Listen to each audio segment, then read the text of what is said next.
Buenas noches, licenciado. Buenas noches, gusto saludarles. Buenas noches, licenciado. Buenas noches, Lick. Buenas noches. Buenas noches, licenciado. Buenas noches, bienvenidos. Bueno, jóvenes, vamos a empezar nuestra clase. Primer tema, el día de hoy. Primero, ojalá que no tengamos problema porque lo que vivimos el día, martes, ¿no? Donde no se pudo, no se logró pues que todos ingresaran a la página, a la plataforma, porque hubo problemas. Entonces se habló y espero en Dios que se haya corregido esto. Ahorita ya hay 163, según veo, 165 por ahí conectados, ampliados, ¿no? Mis disculpas a los compañeros que no lograron ingresar el día martes, ¿no? Fue un asunto, no está fuera de mi alcance, ¿no? Esto del sistema ya de nuestra facultad. Bueno, dicho esto, jóvenes, y también no se preocupen los que no estuvieron presentes porque lo que hablamos el martes fueron cuestiones generales, ¿no? Como notas introductorias de este curso, el Derecho Procesal Administrativo. Martes y jueves, etcétera, con base en un programa establecido para el efecto, y que ese programa yo les pido favor que bajaran ustedes, si lograran, si no, me avisan y yo les puedo enviar en Classroom, donde vamos a trabajar siempre, ¿va?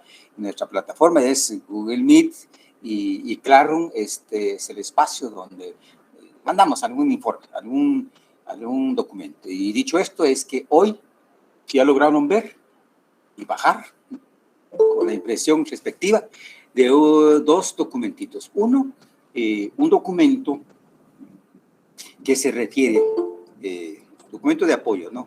Que se refiere a nociones especiales del derecho procesal administrativo. Como concepto, pues, que se entiende por el derecho procesal administrativo. Luego, el objeto del derecho procesal administrativo y su finalidad, ¿no? Eso se refiere al primer documento que servirá de sustento de hoy en adelante. Es parte de del programa, pues. Bueno, jóvenes, y a la par de ello también yo envié a ustedes hoy una hoja por ahí, tamaño oficio, que lleva un esquema, ¿no? Dos cuadritos por ahí. Esto lo van a tener presente, tal vez hoy no nos da tiempo, pero para el día martes, porque para ese momento van a saber por qué nos sirven estos documentos, y así voy a hacer constantemente con ustedes. ¿Estamos? Muy bien. En ese sentido, entrando de lleno, podremos decir en qué consiste el derecho procesal administrativo.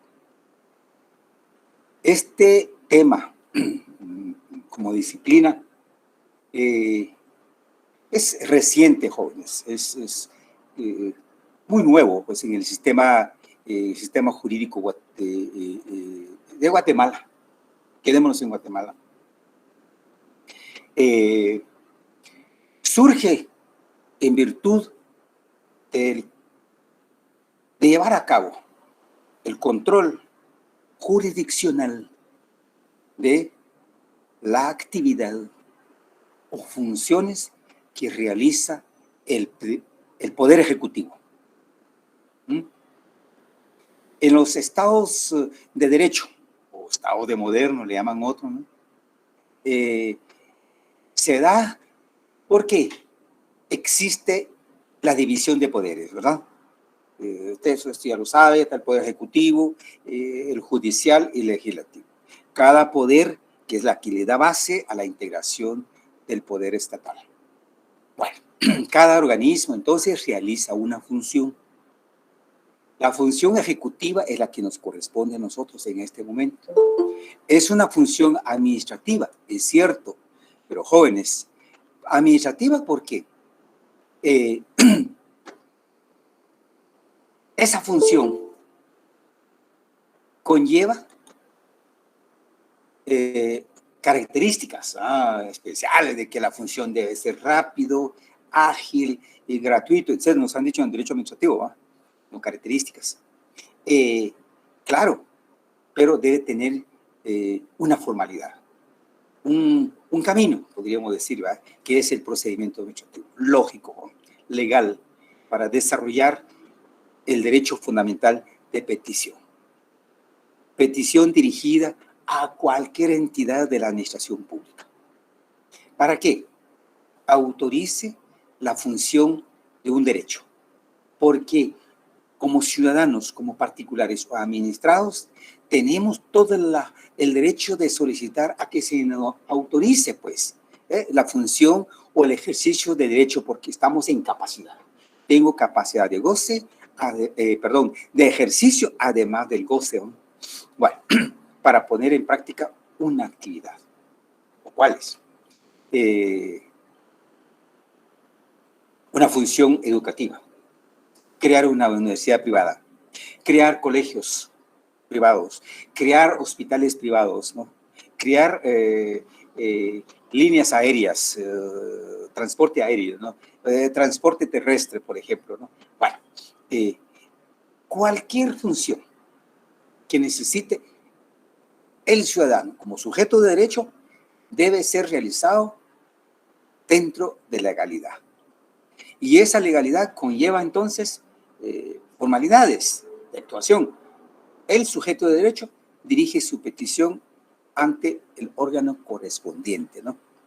Ese órgano administrativo que corresponde tiene la obligación de conocer el trámite, tramitar el trámite y resolver la petición, ¿no? Tiempo y espacio. La Constitución política establece, no me recuerdo yo si ustedes dieron su aporte la noche anterior, el derecho de petición, jóvenes, ¿en qué ley está consagrado o establecido? Constitución Política de la República, artículo 28. Perfecto, Gloria Mercedes, ahí está. Y creo que vale la pena darle lectura. Gloria, ¿usted tiene la Constitución ahí? ¿Puede dar lectura? Le voy a agradecer mucho. Y lo demás... Con mucho gusto. Gracias. Derecho de petición. Los habitantes de la República de Guatemala tienen derecho a dirigir individual o colectivamente peticiones a la autoridad, la que está obligada a tramitarlas y deberá resolverlas conforme a la ley. En materia administrativa, el término para resolver las peticiones y notificar las resoluciones no podrá exceder de 30 días. En materia fiscal, para impugnar resoluciones administrativas, los expedientes que se originen en reparos o ajustes o cualquier tributo, no se exigirá al contribuyente el pago previo del impuesto o garantía alguna. Muchas gracias. Aspectos fundamentales que recoger en esta norma. Primero, la petición es amplia. Puede ser dirigida en materia legislativa, en materia judicial, pero en materia administrativa, escucharon bien la lectura que hizo Gloria y dice que en materia administrativa, en primer lugar, puede ser dirigida la petición en forma individual o colectiva, ¿no? Una sociedad anónima por allá, o un grupo de comunitarios, o un grupo de ciudadanos vecinos pueden dirigir a que se lleve servicio de agua potable, por ejemplo, construcción de drenaje, alcantarillado, todo esto, ¿no? O de manera colectiva puede dirigirse. Y en materia administrativa, esa petición debe ser conocido y tramitado y resuelto en el plazo de 30 días. Allí hay tiempo legal, constitucional, por 30 días, ¿no? Si no se resuelve en 30 días, pues el órgano administrativo será objeto de impugnaciones, ¿verdad? Y de acciones de carácter constitucional. Pues ahí estamos. El derecho de petición, entonces, se dirige ante la administración pública. ¿Por qué? Porque la administración pública como órgano, como organismo ejecutivo. Al decir ejecutivo, jóvenes, en primer lugar, es el organismo ejecutivo. Pero en la realidad, vamos a llegar en su momento, la realidad guatemalteca, hay otras entidades, ¿no? Dice el Estado y sus instituciones, o el Ejecutivo y sus instituciones. USAC, Municipalidad, INGUAT, etcétera, ¿no? Bueno, pues todos estos jóvenes, la función que realizan ellos En el primer caso, si no resuelve en el plazo de 30 días, hay violación de derecho constitucional, ¿no? Este derecho constitucional se puede superar, porque si no hay pronunciamiento del órgano administrativo después de los 30 días, surge una institución, no sé si hablamos con ustedes, que en derecho administrativo uno nos enseña, nos menciona, que institución aparece frente a la no resolución en el plazo de 30 días el derecho de petición. El silencio administrativo. Perfecto, Gloria Mercedes. El silencio administrativo, ¿no? Tema de derecho administrativo 1. Y nos dijeron, el silencio administrativo tiene efectos positivo o negativo. Pues aquí quedémonos con el efecto negativo, porque niega el ejercicio del derecho, negó el ejercicio del derecho de petición. Por lo tanto, acá el resultado, en primer lugar, si hay resultado en los 30 días, si hay mucha suerte, ¿verdad? Ustedes en la administración pública, cómo trabajan. Si hay suerte, pues 30 días se resolvió el término, es el término legal, constitucional, para emitir el resultado. Notifican una resolución, por ejemplo, como este legajo de papeles. Notifican la resolución, sí, pero no se autoriza el derecho de petición. Por ejemplo, alguien solicitó por ahí la autorización de un derecho, ¿no?, de prestar servicio de transporte terrestre, ¿no? Solicitó ante el órgano administrativo correspondiente, que sería Dirección General de Transporte, ¿verdad?, del Ministerio de Comunicaciones, etcétera, y no hubo resultado positivo. Por lo tanto, el ciudadano, con base a la ley, podrá impugnar también esa resolución negativa. Le asiste el derecho a través de los medios de impugnación, que son los recursos administrativos. Aplicaríamos la ley de lo contencioso, ¿no?, que ustedes ya saben cuáles son los recursos. Bueno, y este recurso administrativo también se planteó, se tramitó y se resolvió en el plazo legal establecido en la ley de lo contencioso, pero que lamentablemente resulta negativo. Ahí hay que controlar judicialmente el contenido de esa función, ¿verdad? Como es negativo y el sujeto de derecho, ¿ya?, la persona que solicita la autorización del transporte terrestre, puede recurrir entonces a la vía judicial. ¿Para qué? El órgano jurisdiccional correspondiente de lo contencioso administrativo controle, ¿no?, examine la violación de derecho que se manifiesta en la demanda. Entonces, acá se establece en el documentito que yo les mandé, por ahí está, el control jurisdiccional. Esa es la necesidad. Hay que controlar judicialmente el contenido negativo de una función administrativa, de un acto o resolución administrativa desfavorable, ¿no? Hasta en ese momento, entonces, jóvenes, es que se plantea la demanda. Ahí es donde encaja el establecimiento legal que el derecho procesal administrativo aparecerá, se hará uso, ¿no?, con formalidades, con un debido proceso, con mecanismos, con medios establecidos en la ley. Es decir, una demanda, medios de pruebas, tenemos que esperar día y hora para la vista, auto para mejor fallar y sentencia, ¿va? Ya hablaríamos ya instituciones procesales. Esa es como que la parte final que corresponde en el derecho procesal administrativo para controlar el contenido negativo de la función ejecutiva o administrativa.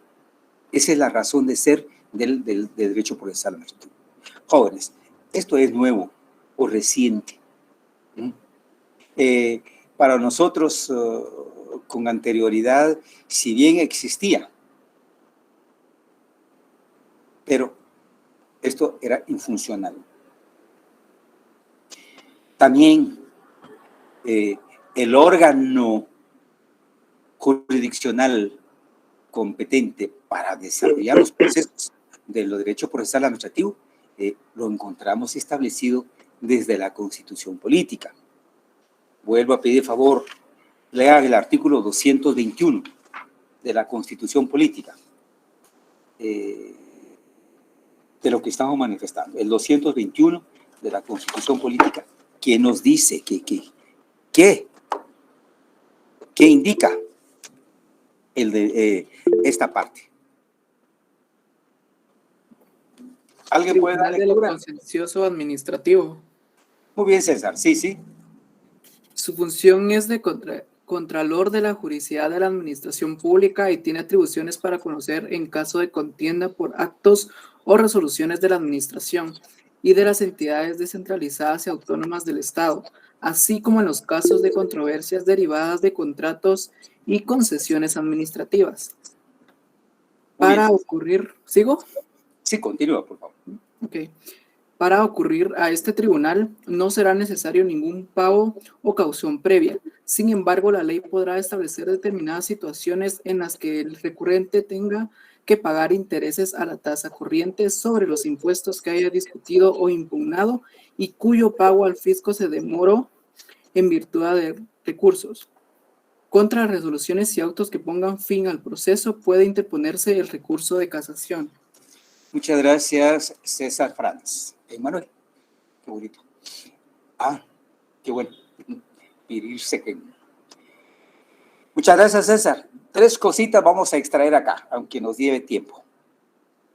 En primer lugar, jóvenes, si escucharon con la lectura, y en el epígrafe del artículo 221 consigna una palabra, tribunal, un término singular, Tribunal de lo Contencioso Administrativo.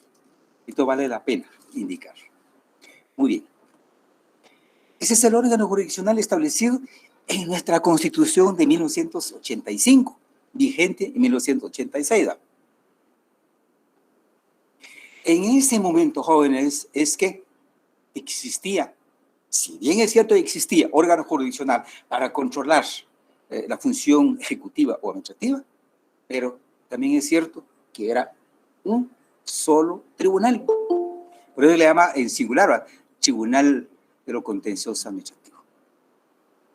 ¿Sí? Pero por nuestra Constitución Política es desarrollada, así le llaman, democrática y desarrollada, amplia. Y estableció, pudiéramos decir, muchas materias, en educación, en salud, en trabajo, varias funciones que le corresponde al organismo ejecutivo, porque función de servicio, ¿ya? De prestar servicio, de satisfacer necesidades de la sociedad. Perfecto. Pero hay, jóvenes, materias o temas que hasta el día de hoy no se han cumplido. 2. Con el intento del golpe de Estado allá por 1993, ustedes han leído la historia política de Guatemala, ¿va?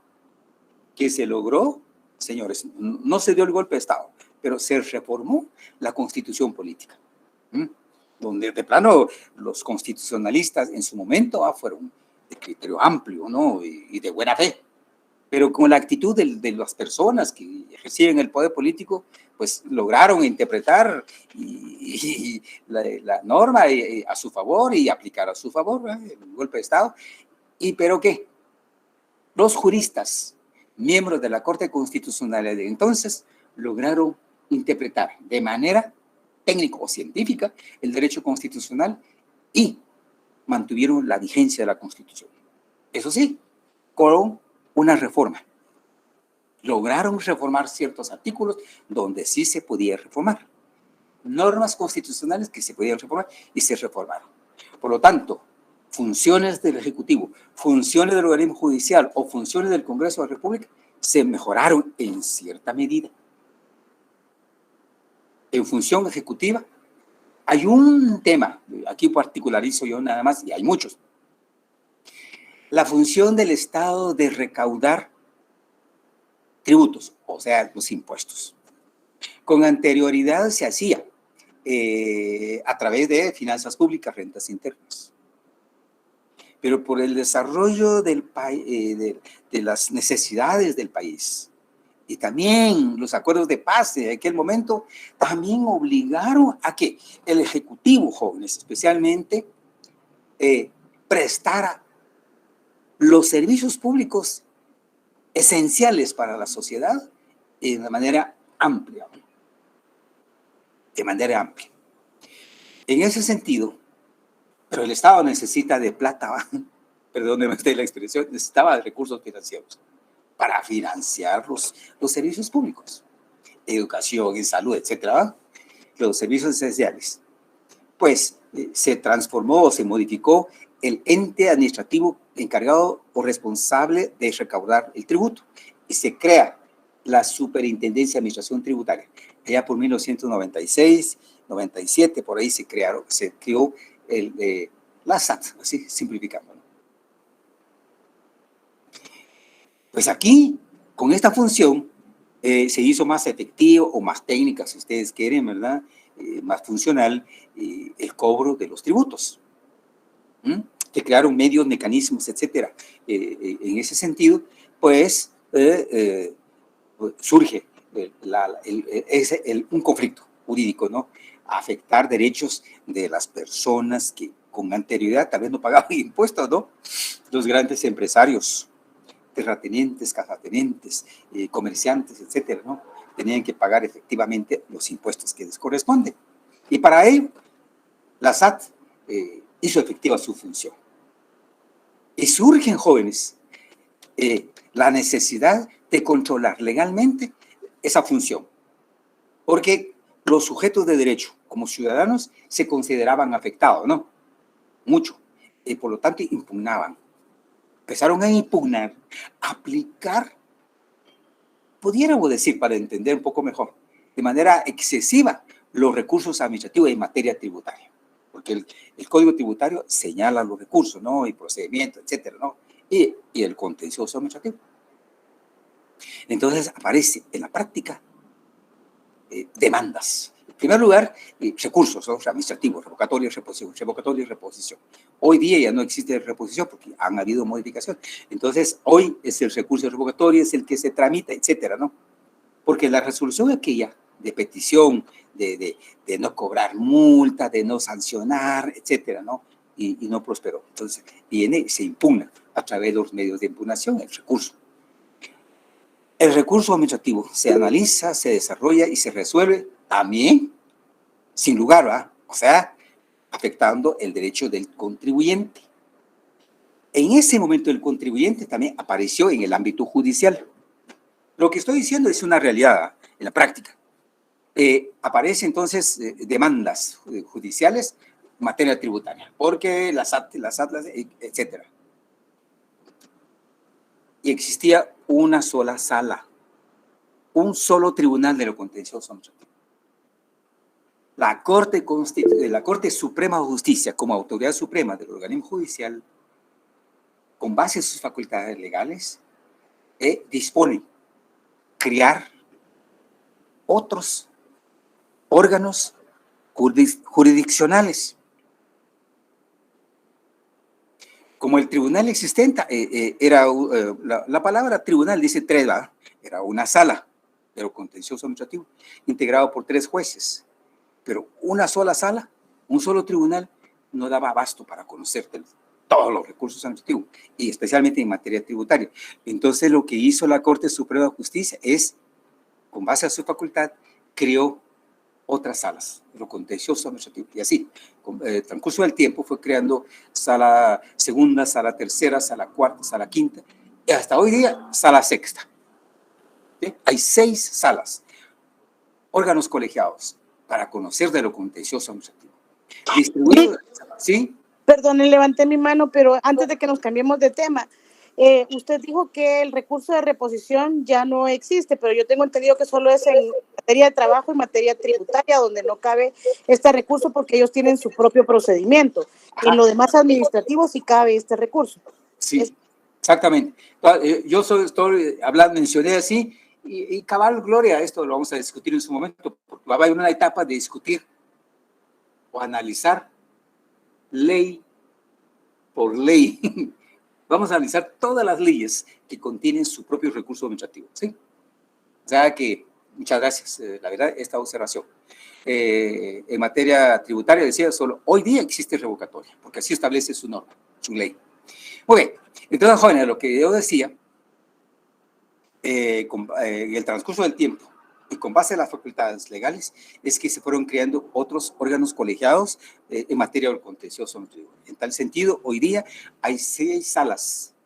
O sea, ese concepto tribunal contencioso administrativo y el artículo 221 se integran, así se entiende ahora, se integra con 6 salas. Tribunal de lo Contencioso Administrativo se integra con 6 salas de lo contencioso administrativo. Ahí solo dejo aquí señalado. Hay 2 salas para conocer de los recursos, de los contenciosos administrativos en materia general. Así, materia general. Si hay duda, me pregunta. Y 4 salas, imagínense, para conocer de lo contencioso administrativo tributario. Pero eso es allá, en el organismo judicial.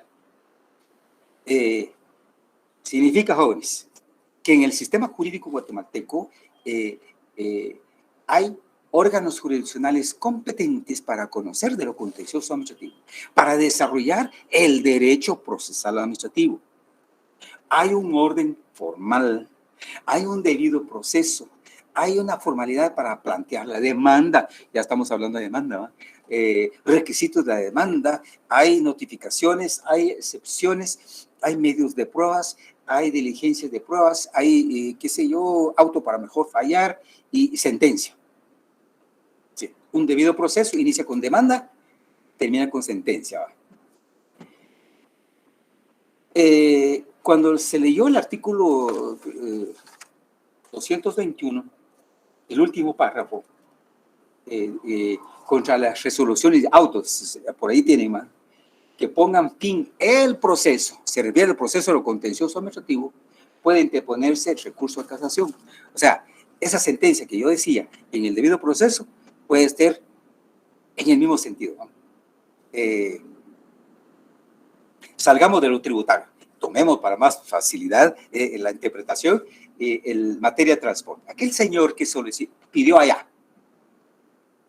se tramitó y se resolvió desfavorablemente. Luego, como hay medios de impugnación para revisar esa resolución, se planteó recurso revocatorio. El recurso revocatorio, en ese sentido, también se tramitó en un procedimiento administrativo y se resuelve. Es el resultado del recurso. Pero que dicho recurso, son suposiciones, por supuesto. Dicho recurso sigue siendo desfavorable, ¿sí? Declara sin lugar el recurso. O sea, no autorizar la línea de transporte. Hasta ahí, el señor X plantea la demanda en contra del órgano administrativo que corresponde, que sería el Ministerio de Comunicaciones, ¿verdad? Hasta ahí, el derecho procesal administrativo viene entonces a controlar judicialmente esa función, ¿verdad?, ejecutiva del Ministerio de Comunicaciones. Esa es la razón de ser del derecho procesal administrativo en Guatemala. De manera que el derecho procesal administrativo constituye entonces una forma legal y de carácter operativo para desarrollar los mecanismos de control jurisdiccional. ¿Y cuáles serían los mecanismos? La demanda, ¿va?, medios de pruebas, diligencias de pruebas, etcétera, ¿va?, todo el desarrollo de todas las actividades que conlleva una demanda de este tipo para terminar con la sentencia. Ahí se está controlando judicialmente la función administrativa que realiza el organismo ejecutivo. Nuestro derecho, en ese sentido, procesal administrativo, por lo tanto, se caracteriza, señores, de esta manera. Que para desarrollar efectivamente el derecho procesal administrativo, que se refiere control jurisdiccional en el ámbito del organismo judicial, esa función administrativa, para llegar a ese momento hay una actividad previa de control también, de control legal de la función administrativa. Es decir, nos vamos a servir del mismo ejemplo. El señor transportista pidió el derecho de petición, ¿va? Como fue resuelto desfavorablemente, y viene y hay un control acá de carácter legal, ¿va? De esa función. ¿Por qué se resolvió mi petición desfavorablemente? Porque no acompañé medios de prueba, alguna justificación técnica, de mecánica, ¿verdad? Y capacidad, calidad de transporte, por ejemplo, ¿no? Por eso es que se me resolvió desfavorablemente. Pero yo presenté todo, ¿va? Y ahí es la función de nosotros, ¿va? Abogados, conocedores del derecho, podemos orientar. Somos los que tenemos que hacer todo esto y por eso estamos estudiando, ¿va? Entonces, el señor X le pregunta al abogado, dice, mire, ¿qué puedo hacer, licenciado? Yo quiero trabajar, ¿verdad? Tengo mis recursos y quiero seguir trabajando, ¿no? Además de necesidad. Pues venga, y según la ley de lo contencioso administrativo y la resolución desfavorable, yo tengo que plantearle, si yo dirijo su asunto, un recurso de revocatoria. Tomo la ley de lo contencioso administrativo, tendré que ver, ¿va? En qué plazo tengo que presentar, en qué forma, ante quién, etcétera, ¿no? Es uno, el que estudia derecho, que sabe derecho, puede hacer este tipo de trabajo. Por lo tanto, jóvenes, ese uso que se hace del recurso administrativo X, definitivamente se está controlando, ¿no? En forma legal la función esta, la petición desfavorable. Lo voy a controlar, que me digan por qué, por medio del recurso administrativo, ¿va? Este es un control legal y que podríamos decir interno. ¿Por qué? Es que se está desarrollando ese control legal en el ámbito administrativo, ¿va? Todavía en el ámbito administrativo. Con el recurso administrativo desarrollado y resuelto, es que se agota la vía administrativa que nos dice la ley. Hasta ahí, si es desfavorable, yo inicio mi derecho procesal administrativo propiamente. ¿Por qué? Porque voy a plantear la demanda. Vamos a iniciar un proceso judicial, ¿verdad? En materia administrativa. Esta característica se da en nuestro sistema jurídico, ¿eh? Que para desarrollar efectivamente el derecho procesal administrativo hay que agotar previamente, ¿eh? En la vía administrativa toda una serie de actividades. Es decir, tramitar recursos administrativos. Un compañero me dijo hoy y aceptaba, como quien dice, limpiar la vía administrativa. Limpiar la vía administrativa, ¿vale? Favorable o desfavorable. Pues si es desfavorable, entonces hasta ahí se inicia el derecho, el mero derecho procesal administrativo. Ya hacemos uso de la ley de carácter procesal, ¿no? Pues está la ley de lo contencioso, apoyado con el Código Procesal Civil y Mercantil y la ley del organismo judicial, porque se está trabajando ante autoridades judiciales, ámbito judicial, y allá hay formalidades, ¿ya? Hay requisitos que cumplir, pues definitivamente tenemos que desarrollar el debido proceso. ¿Estamos, jóvenes? O sea que aquí, para aplicar efectivamente la vía administrativa, cumplir con la vía administrativa, traigo acá a colación o la necesidad de mencionar una garantía constitucional. Fíjense ustedes, si no resolvió, en primer lugar, si no se resolvió en el plazo de 30 días, hay silencio administrativo, ¿no? Con efecto negativo. Esa es otra posibilidad. El sujeto, la persona, llega con usted, le dice licenciado o licenciado, dice que ya pasaron los 30 días o 60 días, qué sé yo, y no hay resolución, no me han notificado. Y usted, conocedor del derecho administrativo, maneja las leyes relacionadas con este derecho, pues pensará, aquí hay silencio administrativo, pero eso hay que interrumpirlo porque afecta el derecho a mi cliente, al ciudadano. Bueno, está la ley de amparo, ¿no? Como garantía constitucional. Aquí cabe amparo. ¿Cómo planteo y ante quién, en qué tiempo debo presentar el amparo? ¿En qué consiste el amparo, no? En primer lugar, sabemos que es una garantía constitucional que consiste en defender el derecho de petición en este caso. Muy bien. ¿Hay una ley? Sí hay una ley específica. Por lo tanto, jóvenes, ahí, a la par del artículo 28, ustedes pueden anotar, por favor, y si tienen la ley a la vista, vean, es el artículo 10. Artículo 10, incisos E y F de la Ley de Amparo, Exhibición Personal y de Constitucionalidad. Así se llama la ley. Esta ley es una ley constitucional, eso ustedes ya saben, ¿verdad? Tiene categoría constitucional. Por eso es que lo que hace esta ley es que desarrolla de manera efectiva, ¿verdad? Una garantía que se llama amparo. Se plantea ante tribunales especiales y llega a discutirse ante la Corte de Constitucionalidad. En su momento vamos a hablar de eso. Por eso decía yo, no sé si les dije a ustedes la noche anterior que en materia tributaria, perdón, el amparo en materia administrativa es necesario conocer en este curso, porque no está establecido el programa, les dije, pero es necesario, por esta razón. Cuando sean asesores jurídicos, cuando sean funcionarios, deben saber esto, ¿no? Si no resolvemos en 30 días, como dice la Constitución Política, señores, vamos a ser objetos de un amparo. Si el amparo no prospera a nuestro favor, hay sanción pecuniaria, ¿no? Qué pena, a un ministro, a un gerente, qué sé yo, a un director, le sancionen, ¿no? 2.000, no sé cuántos miles de quetzales como una sanción pecuniaria. Bueno, entonces, eso no hay que dar lugar y hay que resolverlo.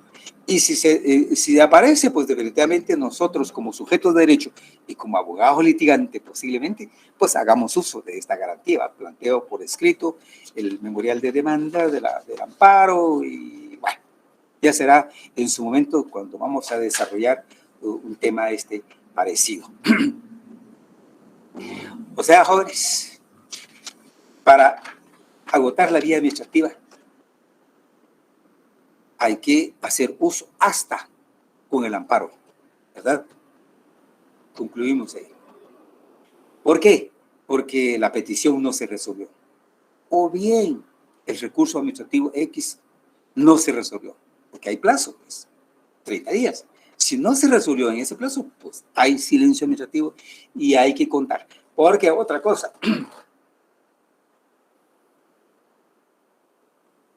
para iniciar una demanda en materia de lo contencioso administrativo,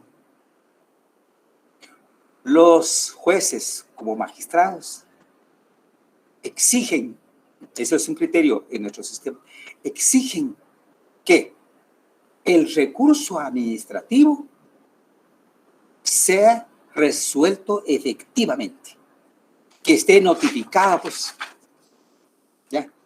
La cédula de la notificación debe ser acompañada como medios de prueba para el demandante. Para el demandante, o el actor, perdón, el demandante como actor, como medios de prueba para mencionar al juez o indicar al juez, señor juez, planteo la demanda porque me fue notificado la resolución efectivamente.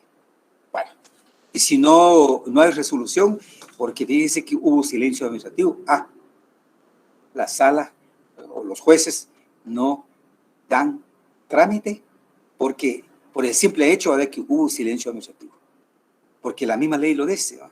El artículo 10 de la ley de amparo dice que cuando no se resuelve en el plazo legal, objeto de amparo. Cuando hay requisitos ilegales para el peticionario, objeto de amparo. ¿Ya? En el artículo 10, inciso E y F, van a encontrar ustedes, denle una lectura general, por favor. Jóvenes, hay algo tan especial acá que parece necesario recordar también.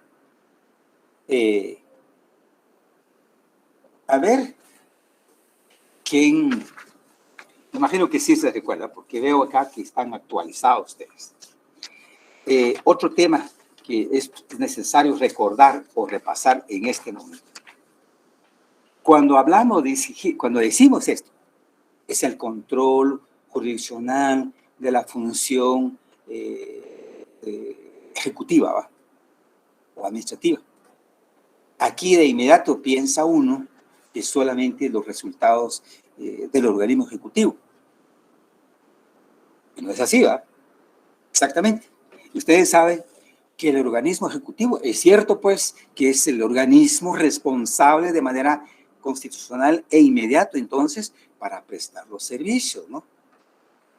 Para autorizar el ejercicio de un derecho, etc. Pero, vengan, si fuera un tema del INGUAT,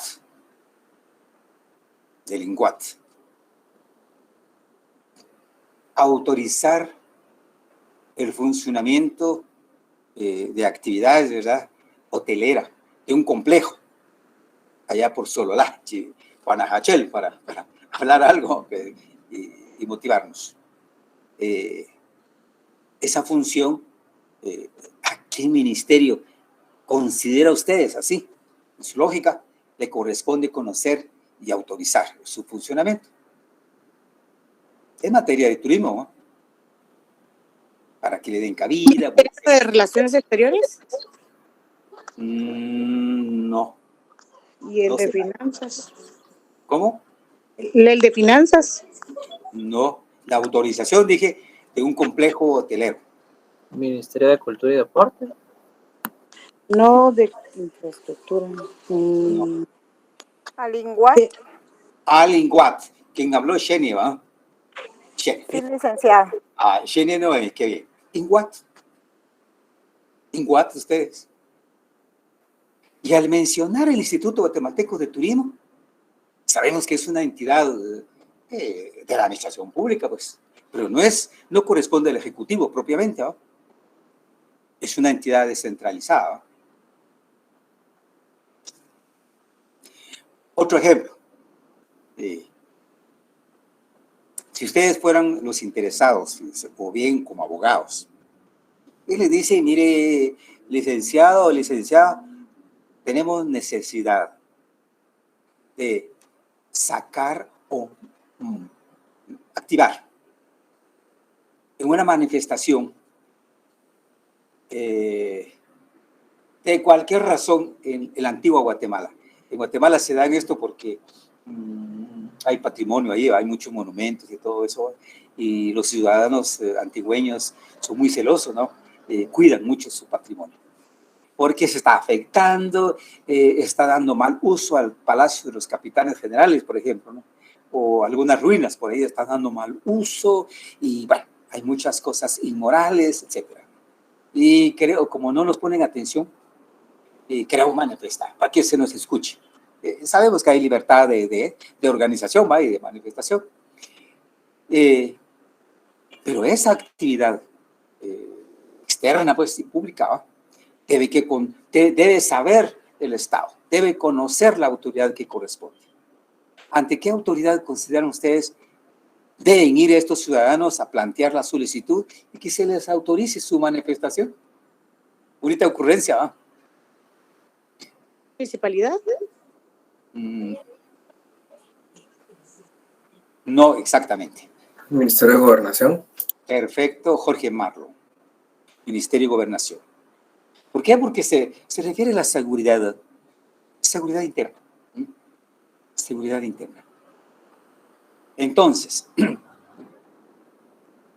Gobernación Departamental de la Antigua Guatemala Jóvenes es entidad del organismo ejecutivo, propiamente, o no.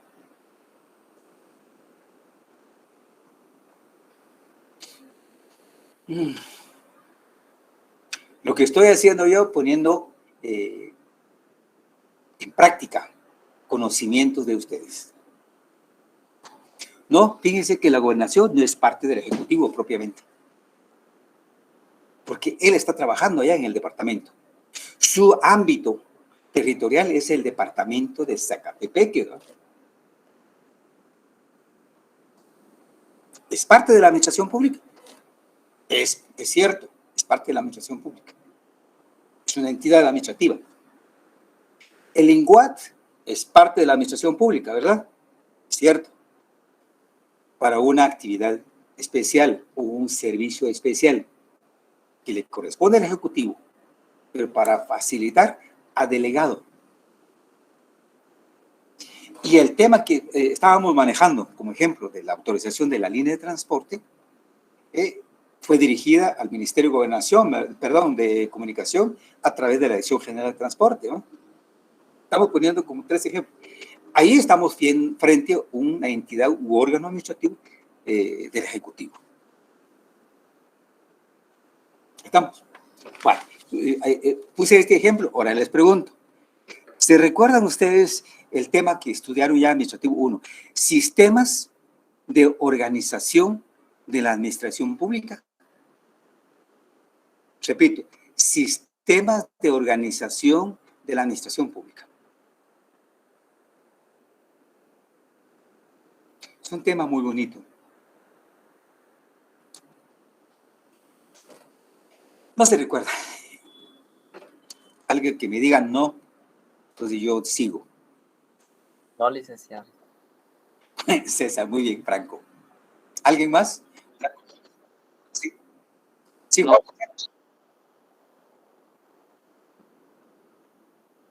Perfecto. Juan José Alessio Alvarado. Exactamente, ¿se recuerdan todos? ¿Verdad que es bonito recordar?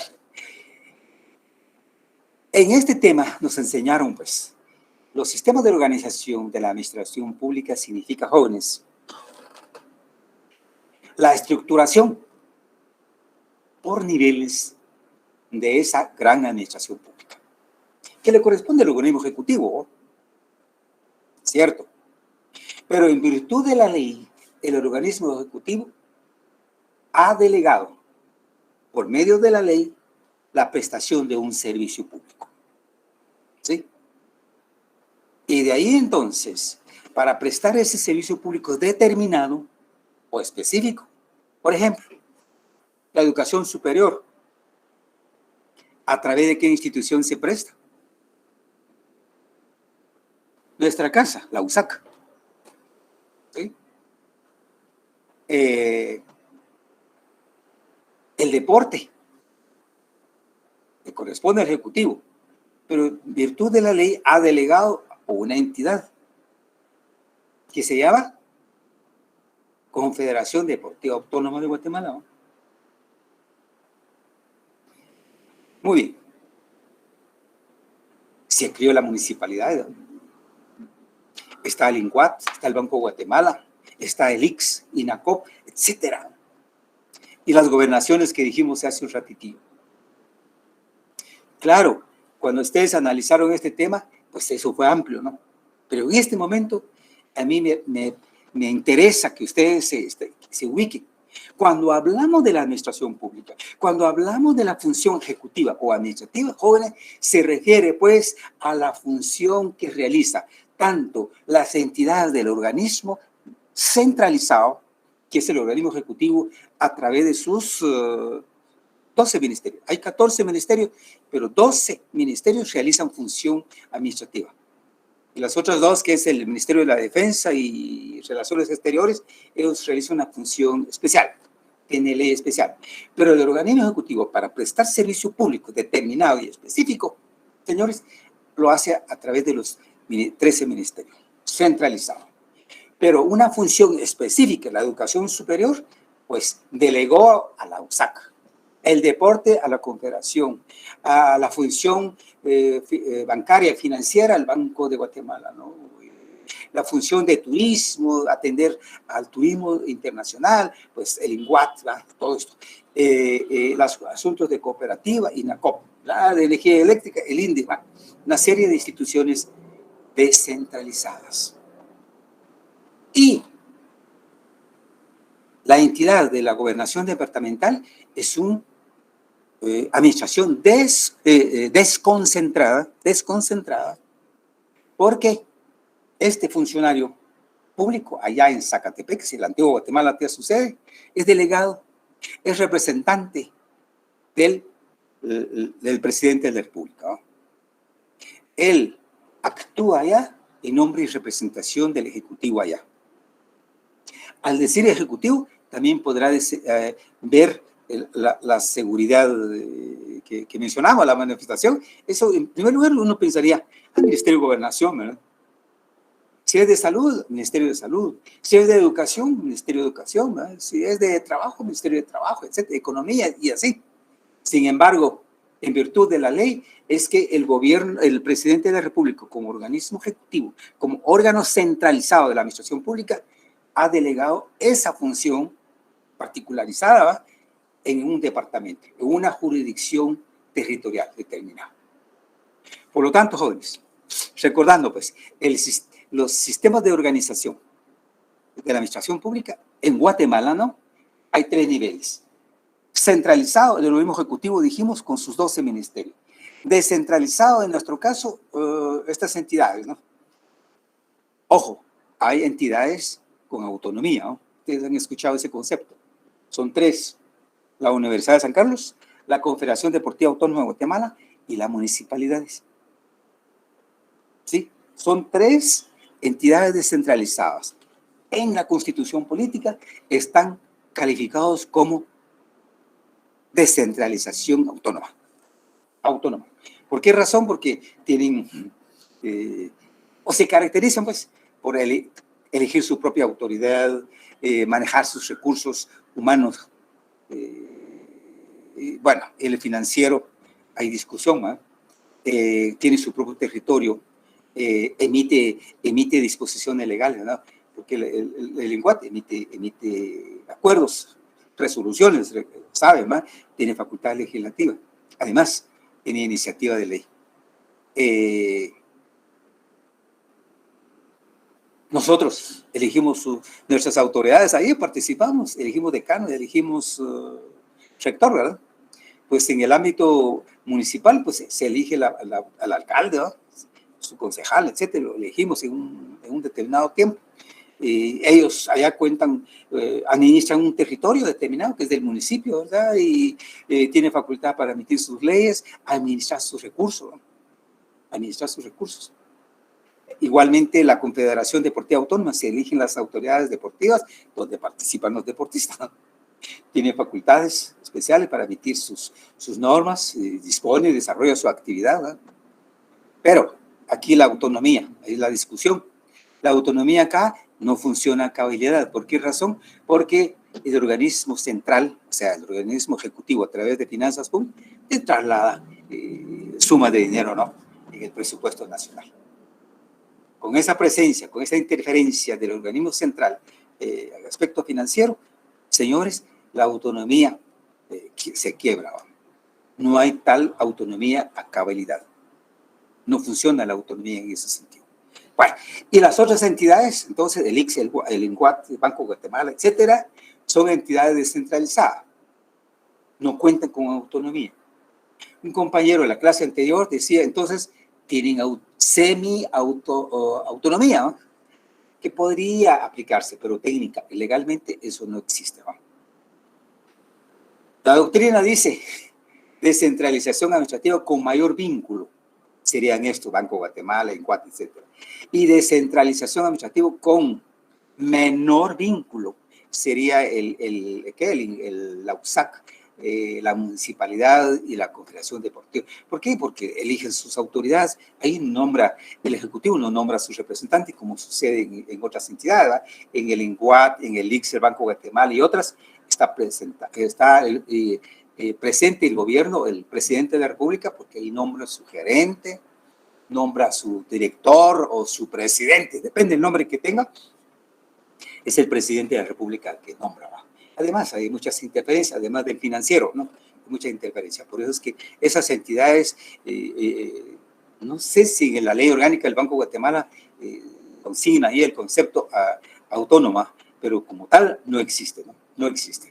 Eso está mal consignado, un error del legislador en este caso. Para jóvenes, este es un recordatorio, ¿va?, que nos sirve cuando hablamos en términos general administración pública. De esa manera, entendido pues, abarca los 3 niveles de la organización administrativa en Guatemala. Muy bien. ¿Hay alguna duda de parte de ustedes? Silic, cuando dice descentralizado, se refiere también a desconcentrado. O sea, ¿eso es un sinónimo o es algo No, diferente? no, Dani. Dani, hay que leer. Es parte del administrativo 1. Aquí lo que hago yo, solo recordando. Pero te contesto.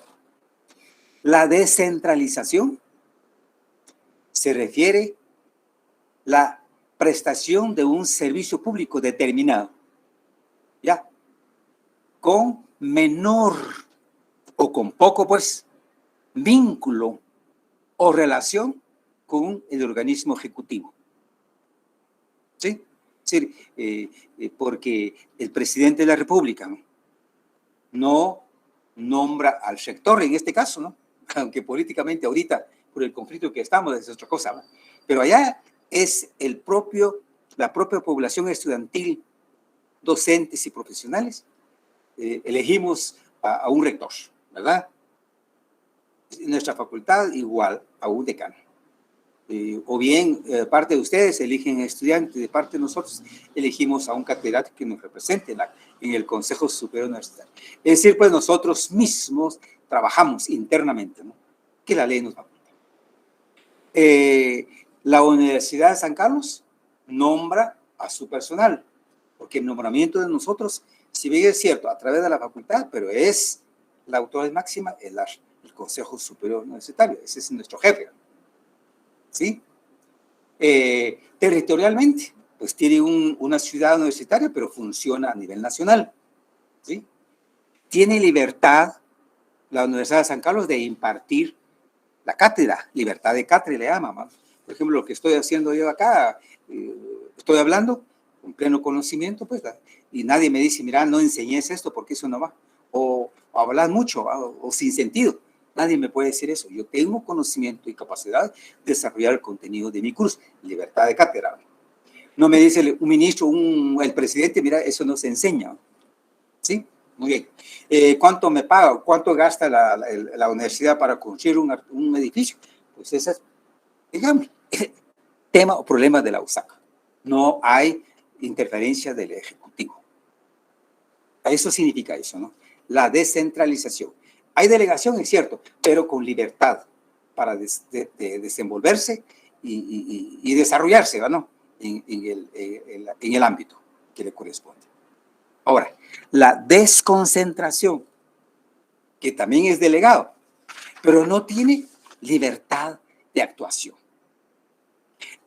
La desconcentración significa que la persona que está ahí representando esa desconcentración, en el caso de la gobernación, ese gobernador departamental no puede actuar sin, digámoslo de esa manera, sin el consentimiento del presidente de la República.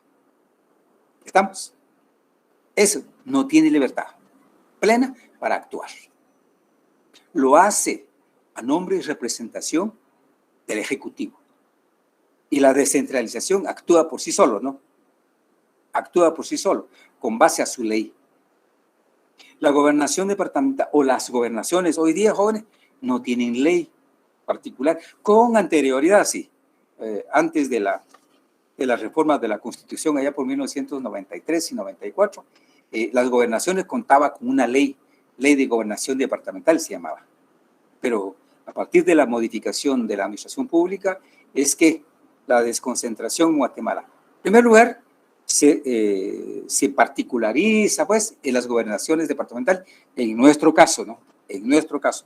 En otros estados, en otras sociedades, pues, pudiera darse, pues, otras figuras, ¿no? Administrativas en ese sentido. Pero en el caso nuestro, en Guatemala, es la gobernación departamental. O sea que él no puede actuar por sí solo. ¿Estamos? Ahí se caracteriza una desconcentración administrativa. ¿Está delegado para realizar un servicio? Sí, pero no tiene libertad para actuar, sino que debe contar con la anuencia o consentimiento del superior, de su jefe, presidente de la República. Es un representante, pues, del presidente en un departamento, así, a secas. ¿Ya? Sencillo y simple en este sentido. Bueno, entonces, jóvenes, no sé sí, he hablado mucho, pero ustedes me dirán, y yo quisiera pedirles un favor. Con el material que trasladé hoy, lean por ahí el objeto del control jurisdiccional y la finalidad del derecho procesal administrativo. Son dos cositas muy sencillas. Tienen que leer por ahí el objeto, el derecho procesal administrativo, propiamente la función administrativa o ejecutiva de la administración pública. Pero también debe tener claro que un presidente, un ministro, un gerente, un rector, un alcalde, realiza otras actividades, ¿sí? Es decir, en principio, su actividad administrativa o ejecutiva. Para eso están, porque ellos son parte de la administración pública. Sin embargo, como persona, puede realizar también una actividad muy personal. Y con esa actividad personal, él, siendo funcionario público, puede afectar un derecho. De derecho privado o derecho público. Puede afectar, puede violentar un derecho en ese sentido. Por lo tanto, podrá ser sujeto de control, pues, jurídico, es cierto, pero de otro tipo. Puede ser penal, podrá ser civil, ¿verdad? Y además, como funcionario público, es una función política, porque está a la par del presidente de la República, ¿va? El presidente de la República, usted se recuerda que realiza dos funciones, función política y función administrativa. Función política, porque es político él, ¿va? Porque es propuesto por un partido político, elegido en proceso, etcétera. Pero él, al estar sentado ahí, tiene que realizar o prestar el servicio público a la sociedad, a que se debe. Pero no lo hace personalmente, sino que a través de los ministros, ¿no? Y a través también de las entidades descentralizadas o desconcentradas que acabamos de realizar. Y en ese sentido puede afectar un interés político. Por lo tanto, puede ser sujeto a un control político. Y el control político en Guatemala, jóvenes, se lleva a cabo, pues, por medio de los diputados de la República, del Congreso de la República. El proceso se llama de interpelación. Interpelan a un ministro de Estado porque supuestamente ha violentado un derecho, no ha cumplido con su función, etcétera, pero son meramente situación política, de interés político partidista, ¿no?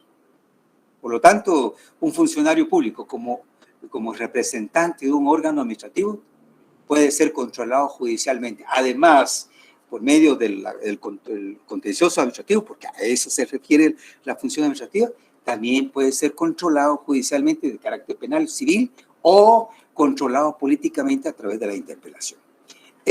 Todo esto está resumido en el documento que les envié. Descansemos y nos vemos el martes, primero Dios. Para ese día, mantengan ahí el documento y la hojita esta, porque ahí esto nos va a servir para la próxima clase. Y las dudas que tengan, jóvenes, por favor, planteen en la próxima clase. ¿Estamos? Muchas gracias. Licenciado, disculpe, una pregunta. Gracias, licenciado. Sí, Pablo. Usted mencionó algo sobre sentido negativo y positivo, pero no apunté bien si era sobre el silencio administrativo Silencio o sobre qué hablaba. Silencio administrativo, Paula Michel. Ah, ok, gracias. Silencio administrativo. Ustedes se recuerdan, porque como no es tema de este curso, pero vale la pena recordar cuando se produce. Aquí solo vamos a hablar de silencio administrativo, pero está ahí en la pregunta. Fíjense, pues, efecto positivo y efecto negativo. Sabemos, ¿va? ¿Se acuerdan de eso? Bueno, si es efecto positivo, significa, jóvenes, que a pesar del silencio, pero eso sí, con base a la ley especial o específica, ¿va? Que esa misma ley lo diga taxativamente, aunque se produzca el silencio administrativo, el sujeto de derecho podrá continuar su trámite. Y en Guatemala, para esta materia, el tema, mejor dicho, de silencio administrativo, con efecto positivo, aparece en la ley de parcelamientos urbanos. Anoten por ahí. Hoy lo están grabando ustedes, ¿verdad? y también en materia de salud pública.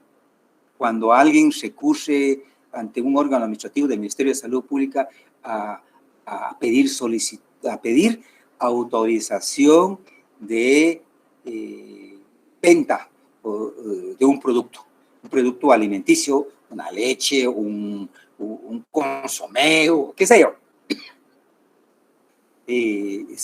Porque ahí están los técnicos, laboratorios que examinan, si es de buena calidad, etcétera, se autoriza. Y si no, pasaron los 30 días y no hay resultado, pero el mismo Código de Salud dice, producido el silencio administrativo, efecto positivo, dice la ley, podrá continuarse con el trámite, ¿no? En este caso, lo toma favorable y pone en venta su producto. Parcelamientos urbanos para un notario. Cuando un notario hace una escritura pública porque su cliente viene y desmembra una fracción de terreno para vender o para dar a su hijo, qué sé yo, aquí en parcelamientos urbanos solo sucede en las cabeceras municipales, cabeceras departamentales. Para ello, para fraccionar un terreno, un lote o una casa, si ustedes quieren, hay que ir a la municipalidad. A la municipalidad a pedir autorización, petición. Si la municipalidad pasaron los 30 días y no hay resultado, pues viene el cliente y me dice, mire, Lic, pasaron los 30 días y la municipalidad, no dijo nada, no se preocupe. Y como sabemos, la ley de parcelamientos urbanos lo establece con claridad. Esto se tiene por efecto positivo, es decir, nos habilita a hacer la escritura. Eso es. Nos faculta realizar o poner en práctica nuestro derecho a petición, aunque no haya el resultado efectivo, notificado efectivamente en la resolución.